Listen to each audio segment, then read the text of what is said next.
But yeah, I'm gonna start from where I started yesterday. Uh, we could read through the introduction together if you'd like. So, complaint, unaffordable healthcare. In the past quarter century, that's 25 years, the American medical system has stopped focusing on healthcare or even science. Instead, it attends more or less single-mindedly to its own profits. Keyword there. Everyone knows that the healthcare system is in the disarray. Disarray means it's kind of messy, all jumbled together. We've grown numb to huge bills. We regard high prices as an inescapable American burden. We accept the drug makers' argument that they have to charge twice as much for prescriptions as in any other country because lawmakers in nations like Germany and France don't pay them enough to recoup their research costs. But would anyone accept the argument if we replace the word prescriptions with cars or films? The current market for healthcare just doesn't deliver. It is deeply, perhaps fatally flawed. Even market economists themselves don't believe in it anymore. It is so dysfunctional, other keyword, dysfunctional, that I sometimes think the only solution is to blow the whole thing up. It's not like any other market on earth, says Glenn Melnick, a professor of health economics and finance at the University of Southern California. Nearly every expert I spoke with, Republican or Democrat, remember, the Republican Party is the conservative party, Democratic Party is the liberal party in the United States. In Canada, it's known as the Conservative Party and the Liberal Party. Also within the UK, named the same thing. It's the United States that's a little bit different. Or young, adherent of Milton Friedman or Karl Marx. Milton Friedman is a 21st century economist that passed away in the early 2000s. He went to the University of Chicago to study Chicago-style economics. Karl Marx is the founder of, communism, socialism, and has a theoretical explanation as to why the United States spends nearly 20% of its gross domestic product on healthcare, more than twice the average of developed countries. But each one also has a story of personal exasperation about the last time a family member or a loved one was hospitalized or rushed to an emergency room or received an incomprehensible, outrageous bill. Stephen Parente, PhD, a health economist at the University of Minnesota and an advisor to John McCain in the 2008 presidential election, believes that studies overstate the excessive healthcare spending in the United States. But when he talks about hospitalization of his elderly mother, his dispassionate academic tone shifts to one I've heard thousands of times, brimming with frustration. There were a dozen doctors all spending separate bills, and I couldn't decipher any of them. They were all large numbers and insurance paid a tiny fraction. Imagine if a home contractor worked this way. He estimates $125,000 for your kitchen and then takes $10,000 when it's done. Would anyone ever renovate? Imagine if you paid for an airplane ticket and then got a separate and inscrutable bills from the airline, the pilot, the co-pilot, and the flight attendants. That's how the healthcare market works. In no other industry do prices for a product vary by a factor of 10 depending on where it is purchased, as is the case for bills I've seen for echocardiograms, MRI scans, and blood tests to gauge thyroid function or vitamin D levels. The price of a Prius at a dealership in Princeton, New Jersey is not 5 times higher than what you would pay for a Prius in Hackensack, and the Prius in New Jersey is not twice as expensive as one in New Mexico. The price of that car at the very same dealer doesn't depend on your employer or if you're self-employed or unemployed. Why does it matter for healthcare? We live in an age of medical wonders, transplants, gene therapy, life-saving drugs, and preventative strategies. but the healthcare system remains fantastically expensive, inefficient, bewildering, and inequitable. Inefficient is a key word over here. Expensive. Which is all true, by the way. Faced with disease, we're all potential victims of medical extortion. The alarming statistics are incontrovertible and well known. The United States spends nearly 1/5 of its gross domestic product on healthcare, more than $3 trillion a year, about equivalent to the entire economy of France. For that, the U.S. health system generally delivers worse health outcomes than any other developed country, all of which spend on average about half of what we do per person. Who among us hasn't opened a medical bill or an explanation of benefits statement and stared in disbelief at terrifying numbers? Who hasn't puzzled over the insurance policy rules of co-payments, deductibles, in-network, out-of-network payments, only to surrender in frustration and write a check, perhaps under threat of collection? Who hasn't wondered over, say, a $500 bill for a basic blood test, a $5,000 bill for 3 stitches in the emergency room, a $50,000 bill for minor outpatient foot surgery, or a $500,000 bill for 3 days in the hospital after a heart attack? Where's all the money going? Before becoming a reporter for the New York Times, Elizabeth Rosenthal, who I did look up.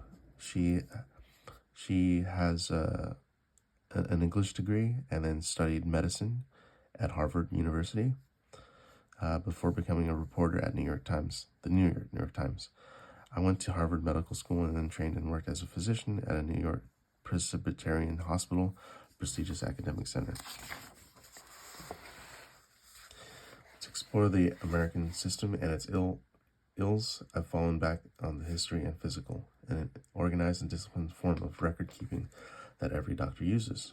The so-called H&P is a remarkable template for understanding complex problems, such as sorting out a patient's multitude of symptoms, in order to come to a proper diagnosis and to allow for effective treatment. The H&P has predictable components. And then I'm going to skim through this because I read this a bit earlier today. The descent happens sector by sector, and we will explore it that way. Insurers, then hospitals, doctors, pharmaceutical manufacturers, and so on. First, as the child of an old-fashioned doctor, my father was a hematologist. Then, as an MD, and finally, her father was a doctor as well. And finally, during my years as a healthcare reporter for the Times, I've had a lifetime front row seat to the slow-moving heist. I have spent months poring over financial statements, tax documents, patient charts, and bills, trying to explain why, for example, a test that costs $1,000 at one nation's leading academic hospitals costs $7,000 at some small community hospitals in New Jersey, and the equivalent of only about $100 in Germany and Japan, implying that Germany and Japan have effective healthcare systems.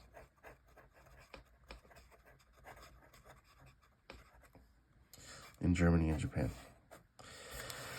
These days, our treatment follows not scientific guidelines, but the logic of commerce in an imperfect and poorly regulated market. Whose big players spend more on lobbying than defense contractors, financial incentives to order more and do more, to default to the most expensive treatment for whatever ails you, drive much of our healthcare. The central mantra of innovation in the past decade has been patient-centered, evidence-based care. But isn't that the very essence of medicine? What other kind of medical care could there be?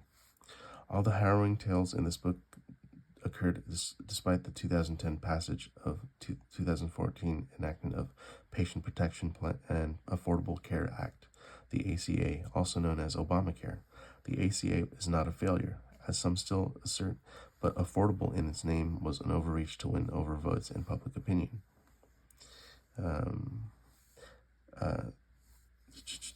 But it didn't directly do much, if anything, to control runaway spending or unsavory business practices, Washington being what it is, I doubt we'll ever see the Take Back America's healthcare bill, or Stop Robbing Patients bill. Likewise, such tales will no doubt continue under the administration of Donald J. Trump, who vowed to repeal and replace Obamacare with something better during the 2016 campaign. As many experts pointed out, the president did not actually have the power to repeal the law, just like that, whole cloth. Within days after the election, he said he would likely keep certain provisions, such as guaranteeing access to insurance for those with pre-existing conditions, and would allow for a prolonged grace period so that the 20 million people who'd obtained insurance through Obamacare would not go without, while the better option could be devised.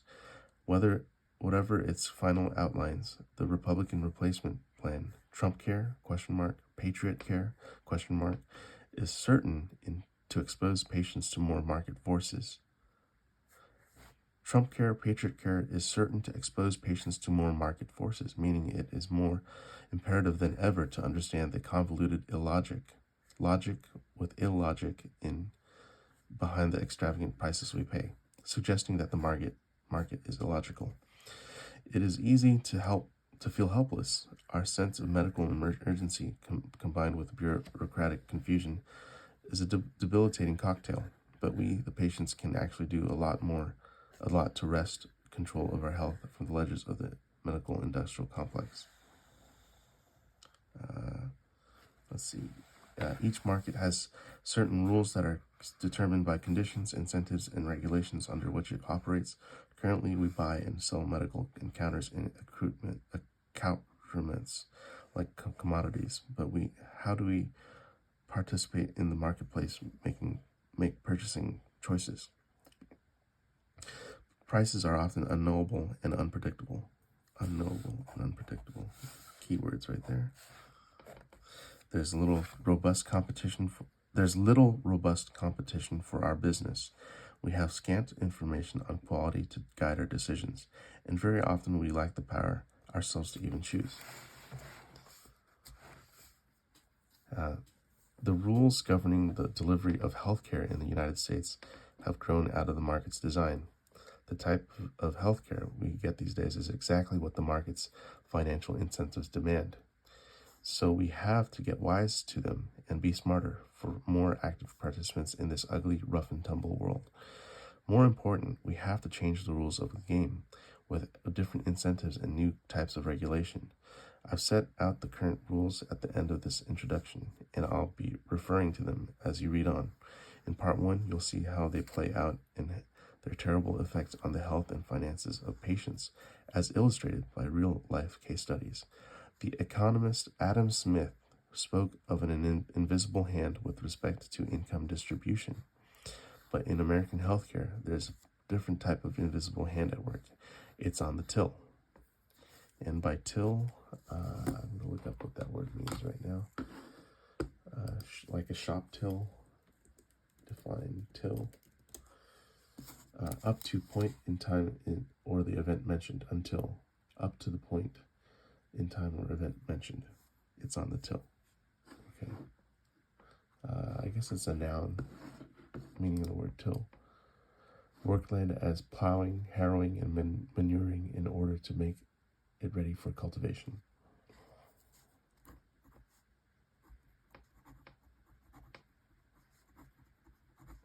I like to annotate in my books to remind myself of notes that I've written in them to prepare land for cultivation. This is called an annotation.